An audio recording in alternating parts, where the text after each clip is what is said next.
Vai ser dada a largada no Grande Prêmio de Semarino. Sinal vermelho. Atenção, sinal verde. Dada a largada no Grande Prêmio de Semarino. Força Ayrton. Vem Schumacher para tentar dividir com o piloto brasileiro. Olha uma batida. Já no início, uma batida violentíssima. Bateu violentamente. Na saída, Ayrton Senna vai na ponta, mas já tivemos um piloto ali perdendo parte do carro, Cândido. Exatamente, um piloto da Lotus me pareceu o Lamy. Parada a corrida. Me pareceu o Lamy juntamente com o carro da Benetton. O Leto. Leto e parece-me que é o Lamy. Não, é o Lamy. O Lamy e o Leto, eles se encontraram, se beijaram. Aliás, alguém ali saiu completamente da trajetória, veio para o lado de dentro, procurando o lado limpo da pista. Olha o carro do Leto, ficou inteiramente destruído, uma batida fortíssima. E olha o que está passando de gasolina, não é brincadeira, hein, Cândido? Exatamente, tem que ter bandeira vermelha. Parada a corrida. Tem que ter outra.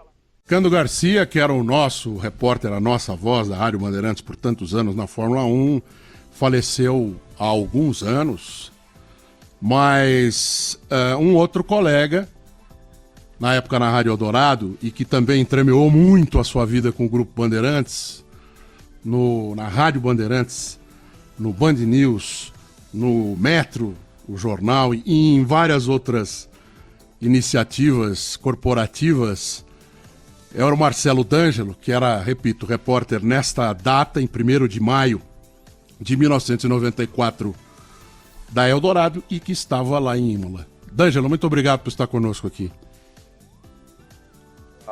Eduardo Castro, olá, ouvintes da Rádio Bandeirantes, é uma satisfação, uma honra poder estar junto com vocês aí, e especialmente por um motivo, né, um contexto que também é uma das cenas, um dos momentos mais marcantes da minha vida, né, da minha trajetória, Edu.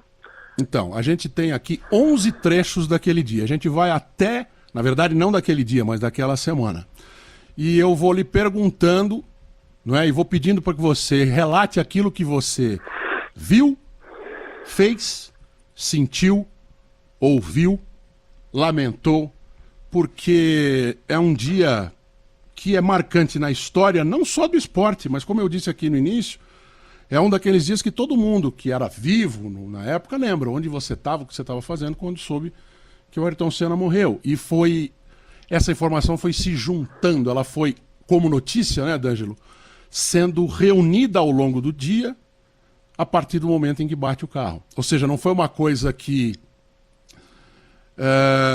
nós não ficamos sabendo depois que tinha acontecido, né? Com a maioria de mortes de pessoas conhecidas é assim, a notícia que a gente recebe faleceu fulano de tal, estava internado, ou bateu o carro, ou aconteceu isso. Um Senna não, nós vimos na nossa frente e ouvimos aqui pela Bandeirantes o que aconteceu, né, D'Angelo? Exatamente. É que assim, esse final de semana para a Fórmula 1 foi um final de semana bastante intenso e um divisor de águas ali, né, Eduardo? O acidente do Rubinho Barrichello na sexta-feira, o episódio do Ratzenberger no sábado, e depois tudo que aconteceu na corrida, e aí é até paradoxal a gente lembrar que a corrida foi até o final, né? Não se parou a corrida, não se parou, a Fórmula 1 não parou. A Fórmula 1 foi engolindo um a um até o final, neste final de semana bastante sinistro lá em Imola, na República de San Marino, né, Eduardo? Então, nesse momento que a gente está aqui na lembrança desse dia, a corrida está parada em bandeira vermelha. Os carros vão se realinhar depois que o Lamy encheu a traseira do J.J. Leto, né? O Leto não partiu, o carro dele não foi. E a traseira dele, o português, o Lamy, fez a tomada para a direita e encheu o carro. A roda, naquela época, não era presa, né? Ela foi parar na arquibancada e feriu uma pessoa na arquibancada, que por pouco não morreu também. E daí, 20, 15, alguns minutos depois, acontece a relargada. Acompanhe. Bandeira verde, recomeça a competição. Ouvintes do Brasil, Imola na Itália. Ayrton Senna vai segurando o Schumacher. Berger vai tentando distanciar-se agora de Damon Hill. Damon Hill mantém o seu posicionamento, Fred se forçando. Ayrton Senna liderando a competição, vai chegar agora na Piratela. O piloto do Brasil vai acelerando forte, acelere a sua emoção na Bandeirantes. Senna vai buscando a Piratela. Depois de 5 voltas, liderança da competição para o piloto brasileiro Ayrton Senna. Schumacher vai acompanhando a distância a 556 milésimos do piloto brasileiro. Senna contornando outra vez a variante alta. Vai fazer a sua passagem pela que passa o piloto do Brasil. Vai para a complementação da sexta volta. Ayrton Senna, liderança da prova para o brasileiro. Acelera Ayrton. Senna vai tentando distanciar-se agora de Schumacher. Schumacher pisando mais forte. Diferença de 556 milésimos. Fechamos nesta passagem depois da sexta volta. Se aumenta ou se estabiliza a diferença. Schumacher pisando forte. Ayrton vai para a complementação da sexta volta do Grande Prêmio de San Marino. Vai fazer a sua passagem outra vez pela reta principal. Depois de contornar a ribada. Chegando, vem para a variante baixa. Ayrton Senna do Brasil liderando a competição. Christian Fittipaldi já ganhou 2 posições, mas Schumacher vai forçando o Cândido. Exatamente, Schumacher vai forçando. Vamos esperar a passagem aqui. Por enquanto a diferença do computador 0.556. Agora passa Ayrton, sexta volta, a diferença aumentou. Passou para 0.682, embora não vise. Olha aí. E outra batida. Olha aí. Batida violenta é o Ayrton. É o Ayrton. É Ayrton Senna batendo e batendo forte o piloto brasileiro. Bateu forte Ayrton Senna. Exatamente na saída ali na Villeneuve. Continua no carro o piloto brasileiro, Cândido. Exatamente, uma pancada fortíssima de Ayrton Senna, que liderava a prova. Bandeira amarela, nós teremos outra vez a presença do safety car. Olha, essa corrida já estava sendo mostrada com antecedência. Senna continua no interior do carro. Vamos ver se está tudo bem com o piloto brasileiro. Exatamente, ele perdeu a roda de trás. Vamos acompanhar realmente a chegada do primeiro socorro para Ayrton Senna. Vamos marcar o tempo. Até agora, Ayrton não foi socorrido. Agora vem alguém com o extintor lá e demora muito esse atendimento para o piloto brasileiro Ayrton Senna. Ele está dentro do carro, imóvel, sem o pico de tá tudo bem, carro, ele já está mexendo a cabeça, tá tudo bem. Está consciente o brasileiro. Olha que assustou, hein? Uma cena que realmente assustou. Ele mexeu, já moveu a cabeça, o que nos tranquilizou. Mas foi uma pegada fortíssima. Olha o que destruiu a lateral do seu carro, da Williams. O Senna continua parado no interior do carro, já moveu a cabeça, o que parece está tudo bem com o piloto do Brasil. Vamos ouvir daqui a pouquinho o Cândido Garcia com mais informações. Uma batida violentíssima. Olha, esse Grande Prêmio de San Marino está uma coisa impressionante, hein? Coisa impressionante. E olha que ele chegou fortíssimo ali, passou reto e bateu quase de frente, hein? Bateu quase de frente o piloto brasileiro Ayrton Senna. Aí o Éder Luiz e o Cândido, Marcelo D'Angelo e ouvintes do Domingo Esportivo Bandeirantes, com a reação que também teve, por exemplo, o Galvão Bueno. Né? O Senna faz um pequeno movimento da cabeça e é como se... não vai acontecer nada. Nós vimos a cabeça dele mexer quando era... Já, hoje em dia a gente sabe, já era mesmo que um movimento espasmódico, não é? Mas a vontade era tão grande de não ter acontecido nada que acredito que todos vocês tiveram mais ou menos essa reação lá no circuito, né, D'Angelo? Exatamente. Esse último espasmo aí do Ayrton, ele foi um espasmo de esperança, né? De que o Ayrton conseguisse sobreviver a esse que já quando aconteceu, a gente notava que tinha sido a mais grave ocorrência com o Ayrton em toda a trajetória dele de piloto, né? A Tamburello é uma curva de altíssima velocidade, né? O piloto passa nessa curva beirando os 300 km por hora, às vezes superando. E esse é o desafio entre máquina e ser humano, né, Edu? Um choque nessa velocidade, e ali a Tamburello não tinha área de escape, como hoje tem. A Tamburello já nem existe mais, né? O traçado do autódromo acabou mudando porque é realmente muito perigoso. E aí ali a gente acreditava que naquele momento era um sinal de que não, o Ayrton iria conseguir superar mais essa. Mas na verdade não era, né? E esse momento é realmente muito emocionante, muito comovente aí, pelo menos para mim que também estava lá em Imola, e eu sou capaz até de me lembrar até hoje, porque assim, as cabines de rádio naquele momento lá, naquela época, ficavam muito próximo da Tamburello, sabe? Não, era possível até sair da cabine e em uns 300, 400 metros você chegar até o local do acidente do Ayrton, sabe? E eu me lembro claramente assim do barulho, porque mesmo dentro da cabine de transmissão você escutava o barulho dos carros passando, né? Ao lado da pista ali. E você, segundos depois que o carro do Ayrton passa ali, não tem mais barulho. Silêncio. Se você só escuta os outros carros que foram passando depois, e já numa velocidade até menor, porque o acidente do Ayrton foi uma coisa bastante grande, né? De muito impacto ali na hora, Edu. Eu imagino o barulho, porque no campo de futebol, quando você está atrás do gol, quando um zagueiro divide uma bola com um atacante, né, eles vindo em direção à placa e o repórter atrás da placa, aquilo já tem um barulho. Você escuta, forte, né, o impacto você ali. Você escuta o impacto, você fala, Ave Maria.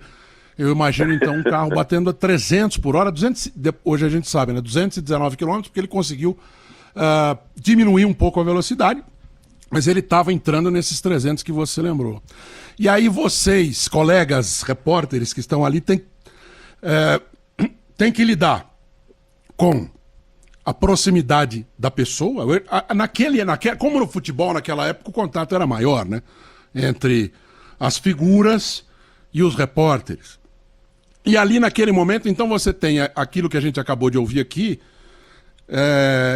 esse movimento espasmódico da cabeça do Senna, e todo mundo na expectativa, não, vai estar tudo certo, é um acidente, bateu forte, não vai continuar, vai passar uns dias se recuperando, só que daí ele não sai do carro. E aí chega o Dr. Sid Watkins, depois de alguma demora, como lembrou aqui o Cândido, e quando se tira o carro, a imagem que a gente via do helicóptero era o Senna com as pernas esticadas, o macacão azul, a gente via claramente no chão, e um monte de gente em cima dele. Depois de uma dificuldade terrível para tirá-lo do carro, e aí aparece uma mancha de sangue no chão, que os jornalistas, inclusive, o Galvão falou isso, o Éder falou isso, outros repórteres falaram isso, o Cândido falou isso também, que eles quase que não quiseram relatar. Porque era um indício de que alguma coisa muito mais grave tinha acontecido, né, Marcelo? Ah, sim. Eu me lembro bem também. Os fiscais, os primeiros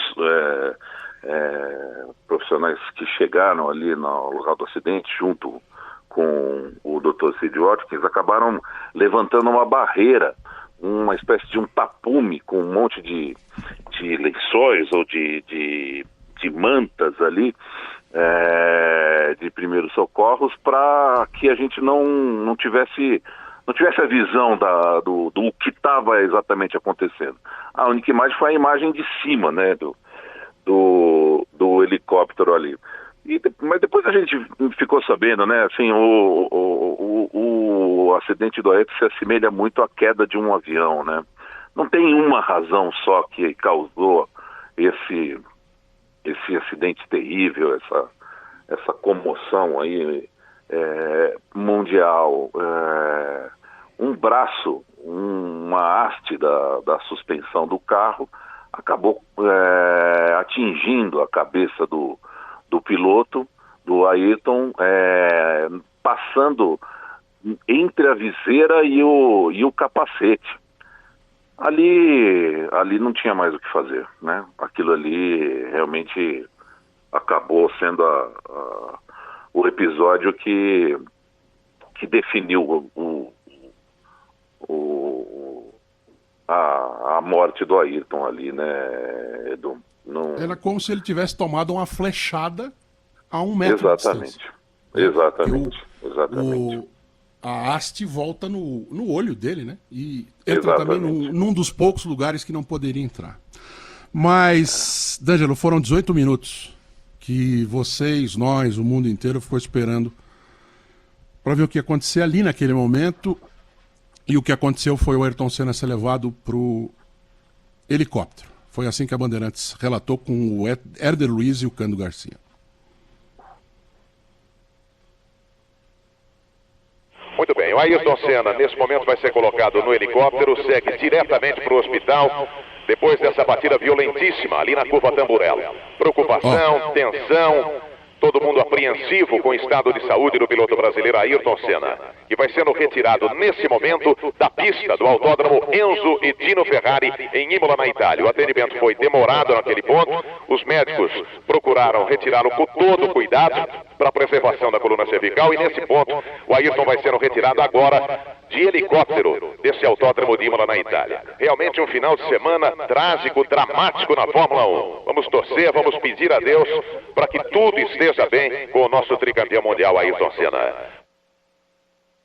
Aí, D'Angelo, vocês precisam tomar uma decisão que todos tomaram, né? Mas é um deslocamento de 30 quilômetros, né? Até Bolonha, onde ficava o Hospital Maggiore, onde fica o Hospital Maggiore, para onde foi levado o Ayrton Senna. Como é que foi esse trajeto? É de extrema apreensão, né? Mas, assim, eu tive ainda uma oportunidade muito única, Edu, porque a minha cabine, que na época eu trabalhava para a Rádio Eldorado, eu estava narrando o Grande Prêmio, ao lado de um colega nosso também, que é o Mário Andrada e Silva, jornalista, que depois foi ser o diretor de comunicação das Olimpíadas aqui no Brasil em 2016, enfim. A minha dupla lá na Rádio Eldorado naquele momento era o Mário Andrada e Silva. Nós estávamos ali na cabine, e ao lado da nossa cabine estava a cabine da rádio e televisão francesa. E o comentarista era ninguém menos do que o Alain Prost. Nós conseguimos tirar o Alain Prost da transmissão e trazê-lo para fazer uma última entrevista, ainda na pista ali, com o Alain Prost. E o próprio Alain ali, assim, que foi provavelmente o maior adversário do Ayrton Senna nas pistas, né? Porque o Schumacher, o Ayrton teve pouco tempo, nada comparável ao Alain Prost. E ainda antes de ir para o hospital, a gente conseguiu conversar com o Alain Prost ali. E o Alain já sinalizava que o que a gente iria encontrar no hospital não era uma notícia que nos deixaria com algum tipo de esperança. Eu me lembro disso do Alain Prost já reconhecer ali que a situação era sem esperança, entendeu, Eduardo? E aí essa trajetória ali é como já esse deslocamento, né, até o Hospital de Bolonha, que eu conheci bem. Eu acabei sendo também o único jornalista que entrevistou o Rubinho Barrichello depois do acidente dele lá, porque eu conhecia já o Hospital de Bolonha, e eu fui e entrei no quarto do Rubinho, ele sozinho, consegui gravar a entrevista com ele ali também, e relatando como foi o acidente, qual era a situação dele. Ele realmente teve o braço, quebrou o braço naquele acidente ali, e teve outras escoriações, mas nada mais grave. E por conta do analgésico que o Rubinho tomou, ele acabou dormindo, e eu fui o único repórter que tinha uma entrevista também com o Rubinho naquela sexta-feira. Mas eu conheci ali o andar da emergência médica, e depois, no domingo, né, quando a gente voltou lá depois do acidente do Ayrton, o único que tinha entrado naquele lugar tinha sido o Gerhard Berger, E o Gerhard Berger relatou para a gente também ali, depois numa coletiva, numa conversa ali com os jornalistas. Berger, pela parceria que teve com a Ayrton, era muito próximo dos jornalistas brasileiros também. Então, assim, aquele clima de consternação total. Mas o Berger sempre muito atencioso, um piloto também fantástico, né? Que amava o Ayrton Senna, assim como nós, jornalistas brasileiros, amávamos, Eduardo. Ao longo da carreira, a gente acaba tendo, jornalista, né, contato com essas circunstâncias tristes da ou expectativa, ou a espera, ou o desfecho da morte. E a gente acaba aprendendo que, clinicamente, a morte é quando o cérebro para de funcionar, é a tal da morte cerebral. Clinicamente, quando isso acontece, não tem mais volta. Tanto que é neste momento que se autoriza ou não, e a gente sempre, por favor, autorizem, né, a transferência dos órgãos, os órgãos para transplante. Juridicamente, a morte se dá em muitos países, e na Itália assim, quando cessa completamente a atividade. E aí a última atividade a cessar é a do coração. E a gente aprende também, ao longo da convivência com esses momentos mais tristes e mais complicados, que há algumas circunstâncias em que acontecem, na maioria das vezes, acidentes, ou então até o que o médico chama de evolução para óbito.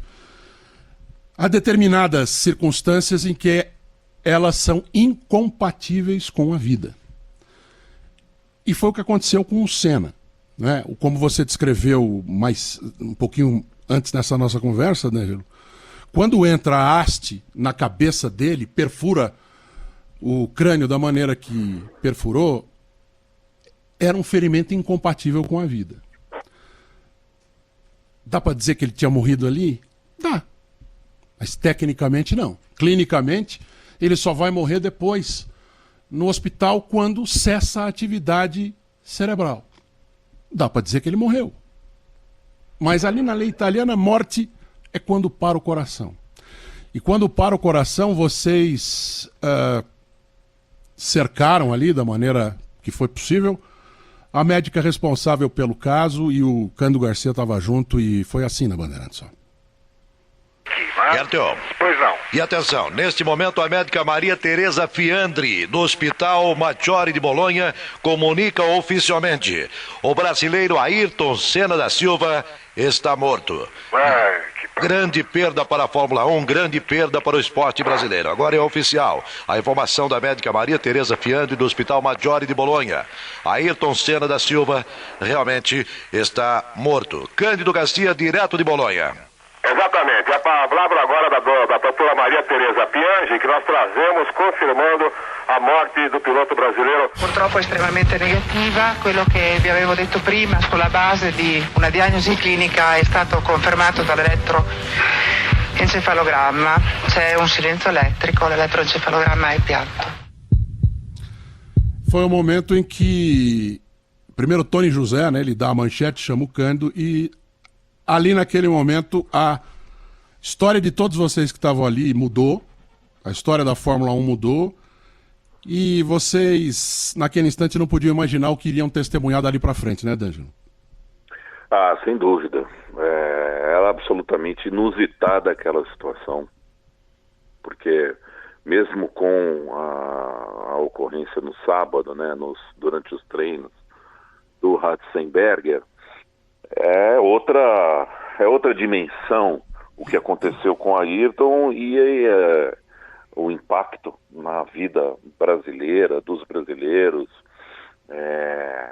e do esporte também, no qual a gente estava ali trabalhando, cobrindo, e tudo. Então, assim, a partir daí muda também o que você precisa apurar para saber, para noticiar, para as responsabilidades, né? Isso passa a ser um caso uma ocorrência, inclusive policial, né? A justiça italiana também entrou nessa seara para apurar as responsabilidades, né? E aí a amplitude do trabalho, da cobertura, de tudo que estava acontecendo, ela ganha uma dimensão muito maior, né? A gente vai ter um São Paulo e Palmeiras amanhã. A gente teve um São Paulo e Palmeiras em 1º de maio de 1994. Gritaram o nome do Senna. No Rio de Janeiro também teve clássico. Também gritaram o nome do Senna. Não foi minuto de silêncio, foi minuto de Senna no estádio, nos maiores estádios do país, em Minas Gerais também. E a programação da Bandeirantes, claro, como acredito, toda a imprensa brasileira se virou para aquilo que estava acontecendo. A nossa companheira Vera Lúcia Fiordoliva, que era esposa do Luiz Carlos Gertel, falecido Luiz Carlos Gertel, que a gente também ouviu, estava em frente ao prédio onde morava o Ayrton Senna, e o Cândido Garcia também falecido Cândido Garcia, trazia mais informações da Itália. Vamos acompanhar. O corpo do piloto Ayrton Senna chega ao Brasil na quarta-feira às 5h50 da manhã. Apesar dos esforços do governo brasileiro para tentar trazer o corpo do tricampeão mundial de Fórmula 1 o mais rápido possível, as autoridades italianas só vão liberar o corpo depois da autópsia, que acontecerá amanhã cedo. A embaixada brasileira vai fretar um avião de Bolonha para Paris, de onde um voo da Varig às 11h20 da noite, horário local, o corpo será transportado para São Paulo. O presidente Itamar Franco informou através do porta-voz Fernando Costa que, se a família de Ayrton Senna desejar, o governo brasileiro vai financiar todo o traslado do corpo. O Ministério da Aeronáutica também fará uma homenagem ao piloto Ayrton Senna. Na descida do corpo no aeroporto de Guarulhos, uma ala da Polícia da Aeronáutica irá recebê-lo, e depois a Esquadrilha da Fumaça vai acompanhar todo o cortejo e vai desenhar um coração de fumaça no ar. De Brasília, Renata Veríssimo, Rede Bandeirantes de Rádio. Exatamente, a doutora Maria Tereza Piante, que foi uma das responsáveis pelo atendimento, veio aqui à sala de imprensa e comunicou o fato às 18h40, hora de Bolonha. Também cessou a atividade cardíaca do piloto Ayrton Senna, que já estava com a sua atividade cerebral encerrada. Ele vivia ainda com aparelhos, e às 18h40, então, foi decretada oficialmente a morte pelos médicos que assistem a Ayrton Senna.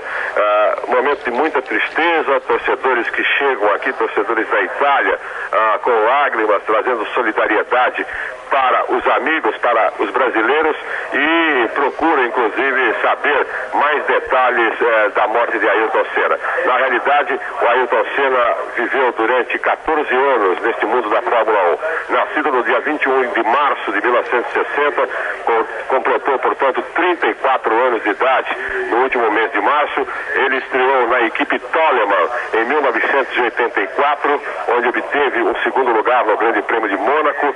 Depois se transferiu para a equipe Lotus, onde obteve as suas 2 primeiras vitórias em Portugal e na Bélgica, e a seguir foi tricampeão correndo pela McLaren. Na década de 80 ele conquistou os 3 títulos como piloto da McLaren, e no começo deste ano, em janeiro, ele acabou se transferindo para a equipe Williams, substituindo o francês Alain Prost. Ayrton Senna, que não chegou a marcar pontos nas 2 primeiras provas desse ano, sofre esse acidente fatal, perde a vida na sua 3ª participação pela Williams aqui no Grande Prêmio de San Marino. Foi um currículo vitorioso, com 41 vitórias ao longo de 14 anos da Fórmula 1, 3 títulos mundiais, e por 65 vezes Ayrton Senna conseguiu a pole. Inclusive, neste treinamento da semana que antecedeu o fatídico Grande Prêmio de San Marino, ele conseguiu a sua pole número 65. A doutora Maria Tereza Fian já fez o anúncio oficial, e agora, neste momento, ela está atendendo a televisão italiana, a RAI, e já nós vamos trazer a palavra da médica que anunciou oficialmente aqui para a imprensa internacional a parada também da atividade cardíaca do piloto brasileiro Ayrton Senna. Já nós voltamos, Tony. São 14h12 em São Paulo. Realmente, agora é oficial. Infelizmente, faleceu Ayrton Senna. Comunicado oficial foi divulgado há pouco no Hospital Maggiore, em Bolonha, pela doutora Maria Tereza Fiandi. Cândido Garcia trará mais detalhes já sobre a morte do brasileiro Ayrton Senna. Agora, diretamente do prédio, de frente ao prédio da família Senna, aqui em São Paulo, a repórter Vera Lúcia. E no exato momento em que os veículos de comunicação anunciavam oficialmente a morte de Ayrton Senna, as pessoas que estão aqui junto ao prédio da família, na rua Doutor José Manuel, no bairro do Pacaembu, começaram a chorar. Uma tristeza muito grande tomou conta de todo mundo, que apesar da anunciada morte cerebral já há algum tempo, de repente fica aquela esperança, né? A esperança de um milagre qualquer. Mas agora é oficial, Ayrton Senna está morto. E uma das pessoas mais comovidas aqui é o Edinaldo, que é o porteiro do prédio aqui onde morava o Ayrton Senna, onde mora toda a sua família. Edinaldo, como é que foi? Eu não sei, eu não posso nem explicar que ele estava... Você tá muito triste. Estou muito triste com essa notícia, então, eu não dou para me conformar pelo fato que um grande brasileiro nosso, ir embora assim desse jeito, eu acho que é uma coisa muito simpática, uma coisa que sempre nós adorávamos. Ailton, todo mundo sentava na televisão, com o maior prazer para assistir Ayrton Senna. Então é uma coisa que a gente não pode nem inventar alguma coisa, né? Porteiro do prédio, pela ordem, né? Depois, antes, a Vera Lúcia Fiordoliva, na porta do prédio, que morava o Senna. Antes, o Tony José, que apresentava aquela tarde triste aqui na Rádio Bandeirantes. Cando Garcia, direto da Itália. E antes, a Renata Veríssimo, trazendo informações de Brasília. Aí, D'Angelo, vocês vivem a expectativa de seguir de volta para o Brasil e você veio junto com Ayrton Senna no trajeto todo, né? Exatamente. O desfecho aí, o deslocamento, né, o traslado, foi via Milão. O corpo foi levado para Milão, embarcado num voo da Varig para Guarulhos. Toda a classe executiva do avião, para quem conhece os aviões, aí tudo foi retirado, foram retiradas todas as poltronas e o corpo do Ayrton foi embarcado aí nessa área do avião e a gente decolou de Milão para retornar ao Brasil. Mas acho que essa última entrevista aí com o porteiro do prédio onde morava a família do Ayrton, cara, mostra um pouco a dimensão da ligação, da conexão que o piloto, que o atleta, que a pessoa estabeleceu aí com a população brasileira, né? Ele era adorado, não só por quem acompanhava a Fórmula 1, por quem gostava, entendia, mas ele virou um ícone aí, popular aqui no Brasil, uma coisa que transcende um pouco a disputa, a competição, a luta aí por conquistas, por títulos, mas para se transformar numa legenda, né? O Ayrton acabou conquistando o coração aí dos brasileiros e foi um voo aí, um retorno bastante emocionante, né? Eu me lembro que eu estava acompanhado também do Reginaldo Leme, grande Reginaldo, que hoje está aí na Bandeirantes, acompanhando as corridas ainda de Fórmula 1, é uma das pessoas que mais entende do assunto no mundo, o Reginaldo, e ele também estava nesse voo aí, também trabalhando, e não foi surpresa para nós quando o avião pousou em Guarulhos e já na pista, no aeroporto, havia uma multidão esperando o retorno do grande ídolo brasileiro, o Ayrton Senna, Eduardo. Eu vou até pedir aqui para o nosso Ricardo Garcia, que é o piloto do nosso avião aqui, né, o operador do nosso trabalho aqui hoje, que passa então para o áudio de número 9, que é quando acontece a partida da Assembleia Legislativa, porque teve esse trajeto, né, que você descreveu, D'Angelo, aeroporto, voo 273. Exato. Voo 273, eu não me esqueço mais. E era um DC-10 da Varig que trouxe o corpo do Ayrton e trouxe vocês. 350 pessoas nesse voo. Aí ele, ao longo da Marginal Tietê, caminho até o Parque do Ibirapuera, onde fica a Assembleia Legislativa, milhões de pessoas na rua. Mas milhões. Eu não me lembro, posso estar enganado, mas não me lembro de nenhuma movimentação popular como homenagem a uma única pessoa como esta. Nem sequer seleção brasileira voltando campeã do mundo. Nem sequer seleção brasileira voltando campeã do mundo, coisa que aconteceu 2 vezes depois. Uma, inclusive, no mesmo ano, 1994. Mas eu peço, então, para que o nosso Ricardo Garcia nos dê a oportunidade aí de ouvir como que foi relatado pela Bandeirantes. Aí, junto com você, voltaram os outros repórteres, como você destacou, o Cândido Garcia já estava aqui. E a Bandeirantes transmitiu assim, aí já na quarta-feira, né, a partida do cortejo da Assembleia Legislativa para o cemitério do Morumbi, que é onde até hoje está sepultado o corpo do Ayrton Senna. Vamos acompanhar. Muito bem, Vinícius França, nós já estamos nos preparando para a viagem até Paris. Nesse momento, o corpo de Ayrton Senna está deixando a cidade de Molonha num voo fretado pelos familiares do piloto brasileiro, e nesse voo estão apenas 5 pessoas, exatamente César Lemos, que pertence ao escritório de São Paulo, da empresa de Ayrton Senna Promoções, a assessora do piloto Beatriz Assunção, o jornalista Galvão Bueno, que era amigo pessoal, amigo particular de Ayrton Senna, e esse traslado começa também acompanhado pelos diplomatas brasileiros que cuidaram de todo o processo para a emissão da documentação necessária ao traslado. Exatamente, esse traslado será feito em 2 etapas. Essa primeira etapa num voo fretado de Bolonha até o aeroporto Charles de Gaulle em Paris, e depois, a partir das 23 horas e 20 minutos, o traslado será em avião normal de carreira da Varig, deixando o aeroporto Charles de Gaulle e chegando a Cumbica por volta de 6 horas da manhã de quarta-feira, já que a escala que esse voo faria no Galeão, no Rio de Janeiro, acabou sendo cancelada para que o traslado viesse a acontecer diretamente da capital francesa para a cidade de São Paulo. A liberação do corpo aconteceu antes do horário previsto no Instituto Médico Legal, já que depois da autópsia realizada esta manhã, os diplomatas brasileiros tentaram agilizar a emissão do passaporte mortuário, que é um documento que acompanha o corpo de Ayrton Senna. Agora, existe um processo já aberto aqui pela Procuradoria-Geral de Bolonha e também a pedido do próprio presidente da República da Itália. O autódromo Enzo Dino Ferrari está interditado desde segunda-feira. O carro de Ayrton Senna, bem como o seu capacete, confiscados pela justiça italiana, e depois da autópsia de hoje começam a surgir as informações.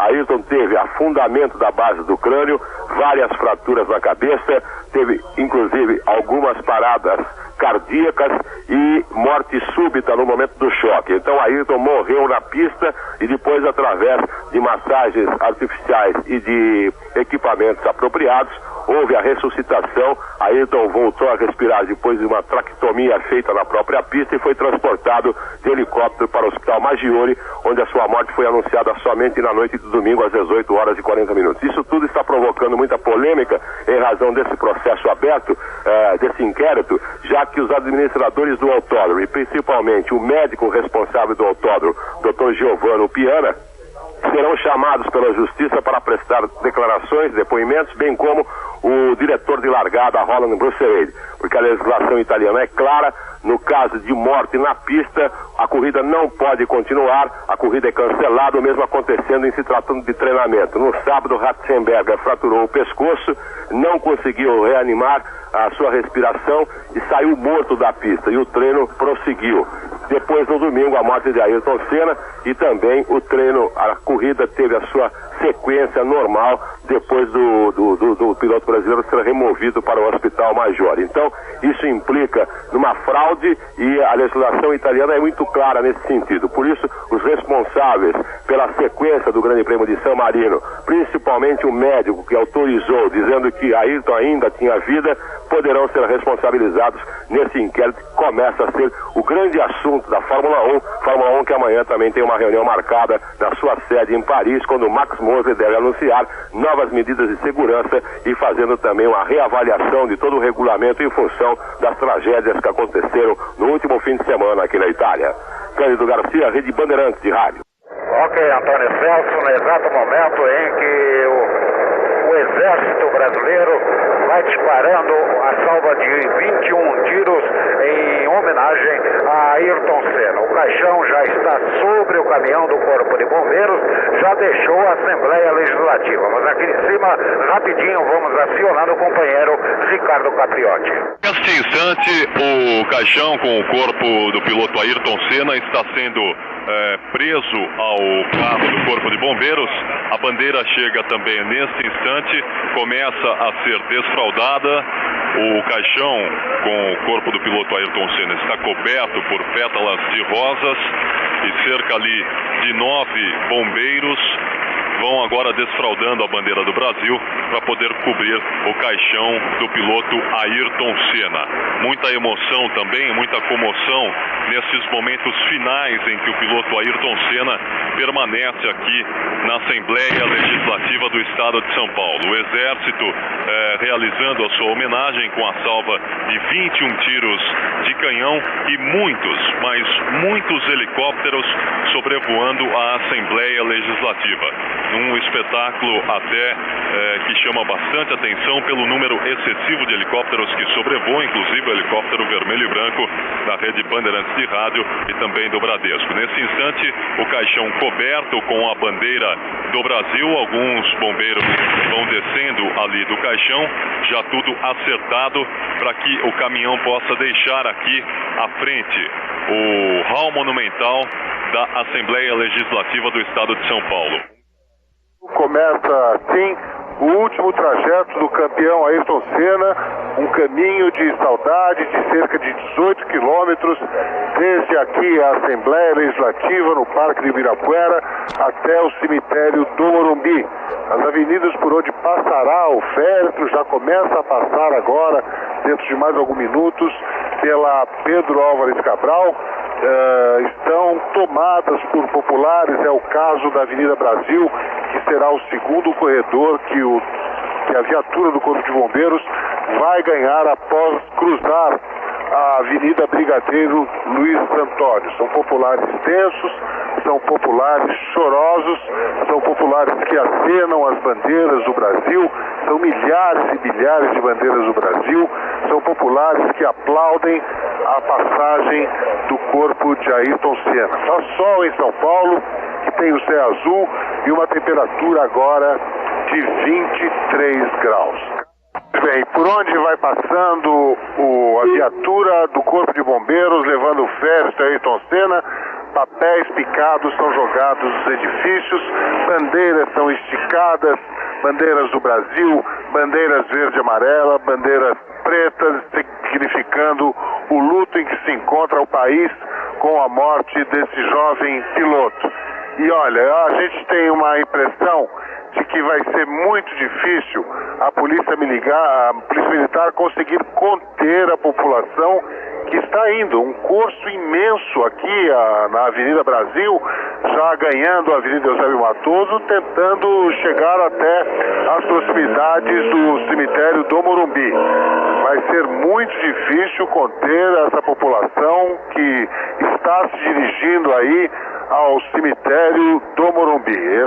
Temos a impressão, inclusive, que a Polícia Militar já deve ter percebido essa dificuldade que pode ocorrer e ter mandado algum tipo de reforço. Mas continua impressionante o que se vê pelas ruas de São Paulo.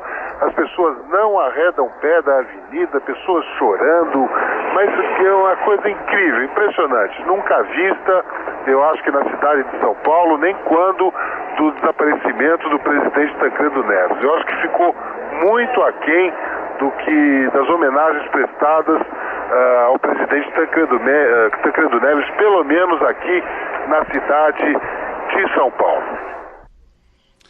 Saudades também do Luiz Carlos Gertel, do Carlos Peró, que estava no helicóptero vermelhinho da Bandeirantes, vermelho e branco, e do Cândido Garcia. Marcelo D'Angelo, que na altura era repórter da Rádio Eldorado, locutor também na Rádio Eldorado para a Fórmula 1. Você foi ao cemitério também, D'Angelo? Ou ficou pela Assembleia? Eu aguardava lá no cemitério do Morumbi para fazer provavelmente a minha última narração de um movimento do Ayrton Senna. Eu acompanhei pela Rádio Eldorado toda a cerimônia de enterro do corpo do Ayrton Senna lá no cemitério do Morumbi. Mas é uma emoção também ouvir as vozes aí dos nossos colegas do Candinho, do Cândido Garcia, do Peró e também do Luiz Carlos Guerta, o querido, um grande companheiro de trabalho das ruas aí na cidade de São Paulo. Incrível aí rememorar tudo isso, Eduardo. E especialmente esse retorno aí, nesse voo, agora me volta a cena aí, o caixão do Ayrton estava coberto com a bandeira brasileira. E todos os passageiros que embarcaram puderam também fazer uma última homenagem, porque você, nos aviões, né, você embarca pela porta da frente ali, passa pela classe executiva e depois se dirige aí ao restante do compartimento do avião lá. E todo mundo pôde fazer ali uma última homenagem ao Ayrton no caixão que estava coberto com a bandeira brasileira. E eu me lembro, quando eu estava lá também no cemitério do Morumbi, lá ao interior do cemitério não foi permitida a entrada dos populares, né? Só convidados da família, autoridades que acompanharam essa cerimônia e a própria imprensa, né? E aí a multidão se aglomerou fora do cemitério. Mas era muita gente, era como se estivesse acontecendo uma final de campeonato ali dentro, Eduardo. Eu me lembro da imagem da televisão e imagino o que vocês sentiram. Aliás, deu pra gente sentir um pouco também nesse seu relato, nessa hora que a gente passou, né, Gelo? Lembrando esse dia que foi tão triste, mas tão representativo para a história do esporte, para a história do país e para muitos e muitos dos brasileiros e brasileiras que rememoraram esse momento agora. Quero te agradecer demais pela disponibilidade que você teve em nos contar e rememorar, porque não são coisas simples, a gente tem que passar por essa emoção de novo, mas eu acho que o ouvinte da Bandeirantes está te agradecendo por isso, D'Angelo. Eduardo, para mim também foi uma emoção revisitar tudo isso, e eu me lembro aí, cara, no dia, né, por último, se você me permite um último relato aí. Claro. No dia, depois de todos os trâmites aí, médicos e das autoridades italianas, o Ayrton Senna foi levado a uma espécie de instituto médico legal lá da cidade de Bolonha, onde ele ficou aguardando aí os outros trâmites para poder depois ter o traslado aqui para o Brasil, que num primeiro momento era para ser via o aeroporto de Charles de Gaulle, de Paris e tudo, mas depois acabou ficando mais fácil, porque se imaginava que já na segunda-feira iam conseguir a liberação do corpo, né?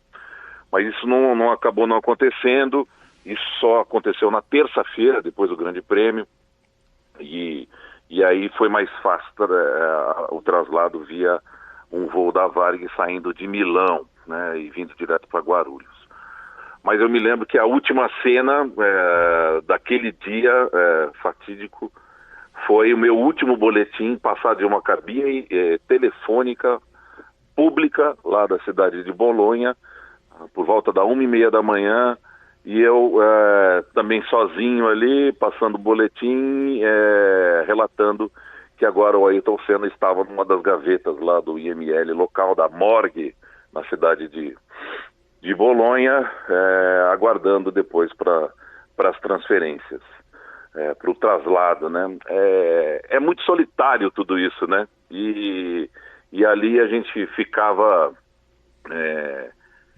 porque nesse trabalho você está lá enviado, trabalhando sozinho, sem família, apenas com os colegas ali, assim, e aquilo ali foi algo que até hoje é uma sensação que me dá um certo certo frio, assim, interno, porque é muito comovente, né, Eduardo? Sem dúvida. D'Angelo, obrigado, viu? Beijão pra você. Para vocês também, para todos os ouvintes aí da Rádio Bandeirantes. Vamos seguir em frente e lembrando sempre as grandes conquistas e feitos do Ayrton, né, Eduardo? Bom domingo para todos. Essa parte também fica. Obrigado, D'Angelo.